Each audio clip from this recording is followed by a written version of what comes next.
تو خود ہی آدمی بیٹھا ہوا ایک دم ذہن میں خیالات ڈال رہا ہے، دل میں خیالات ڈال رہا ہے، تو چونکہ اس میں ہمارا ارادہ شامل نہیں ہوتا، اس لیے وسوسے کتنے ہی خطرناک قسم کے آئیں اس پر کوئی گرفت نہیں ہے۔ اور دوسری بات یہ اصول یاد رکھیے گا کہ وسوسے اسی کو آئیں گے جس کے دل میں ایمان موجود ہوگا۔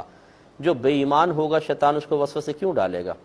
تو یہی وجہ ہے کہ جب صحابہ کرام علیہم رضوان نے نبی کریم صلی اللہ علیہ وسلم کی بارگاہ میں حاضر ہو کر عرض کی کہ یا رسول اللہ صلی اللہ علیہ وسلم، بعض اوقات ہمیں اس قسم کے خیالات آتے ہیں جن کو ہم اتنا بڑا یا اتنا برا سمجھتے ہیں کہ ان خیالات کے آنے سے بہتر یہ سمجھتے ہیں کہ کوئی ہمیں آسمان سے زمین پر گرا دے۔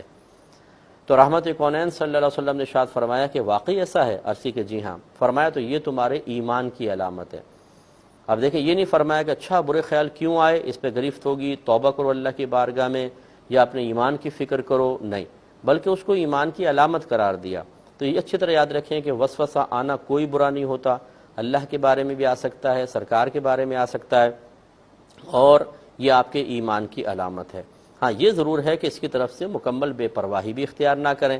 وسوسے اسی شخص کو آتے ہیں جس کا ذہن فارغ ہوتا ہے، جس نے صحیح دین نہیں سیکھا ہوتا، جس کی صحبت نیک نہیں ہوتی، جو نیک اعمال کا ارتکاب نہیں کرتا، جو گناہوں سے اجتناب نہیں کرتا ہے، جو برے خیالات، خراب قسم کے خیالات ذہن میں اور فضول خیالات آنے دیتا ہے، تو پھر وہ یقینی سی بات ہے کہ نفس و شیطان کے لیے اس کو گھیرنا بہت آسان ہے۔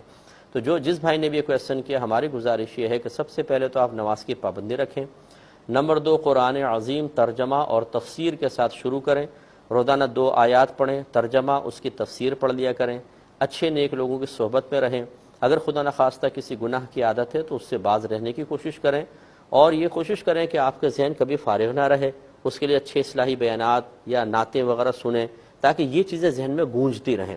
جب ہم کچھ سنتے نہیں ہیں پاکیزہ چیزیں، تو فضول قسم کی باتیں ہمارے ذہن میں رہتی ہیں اور وہی گردش کرتی رہتی ہیں۔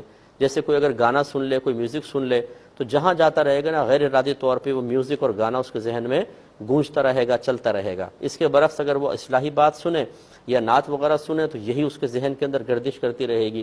تو یہ ہمارا اپنا قصور ہوتا ہے کہ ہم اپنے آپ کو لاچار، بے بس اور برے ایک ماحول میں رکھتے ہیں یا اپنے ذہن کو رکھتے ہیں، تو پھر اس قسم کے معاملات آتے ہیں کہ بیچارگی، بے بسی غالب آ جاتی ہے، اور ہم سمجھتے ہیں کہ جی میں تو بڑا گر گیا ہوں وسوسوں کے اندر۔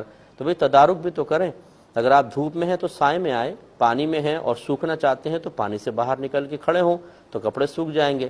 لیکن ہم پانی میں کھڑے رہ کر چاہتے ہیں کہ کپڑے گیلے نہ ہوں، اور دھوپ میں کھڑے ہو کر چاہتے ہیں کہ ہمیں گرمی محسوس نہ ہو، ایسا نہیں ہو سکتا۔ تو یہ عملی قدم اٹھائیے، انشاءاللہ اللہ تعالیٰ بڑا آپ پر کرم فرمائے گا۔